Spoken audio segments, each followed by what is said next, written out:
Well, unfortunately, the agreement as it stands overall is a kind of triple lock into the European institutions, and that's what we fear. And the backstop in particular is harder to leave than the European Union. I see it as a kind of torture chamber from which we only escape by permission of the EU, and one of the escape routes would be back into the European Union. So we really cannot vote for that backstop unless the legal text of the backstop is changed. So a codicil, as you mentioned there, that was suggested by our Europe correspondent, that might be forthcoming. That wouldn't be enough. What specifically from Geoffrey Cox would convince you that the backstop could be tolerated? So I don't think people have appreciated the effort that we put into to get all but 3 colleagues to vote for the Brady Amendment, to say, let's replace the backstop with alternative arrangements. I mean, that is what we're looking for.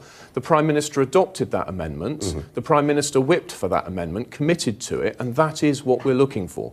It's very difficult to see how Geoffrey Cox could present a sort of lens through which you view the treaty, but the treaty hasn't changed, and yet that would be acceptable. But in the end, you know, I'm an aerospace and software engineer, and of course I follow these matters closely, but it will be characters like Sir William Cash, who really does understand constitutional law, who advise us and will be most influential. What have you seen that gives you any confidence that alternative arrangements are anything more than a useful buzz phrase? Well, I'm very clear that external parties brought forward concrete legal text which could have been tabled.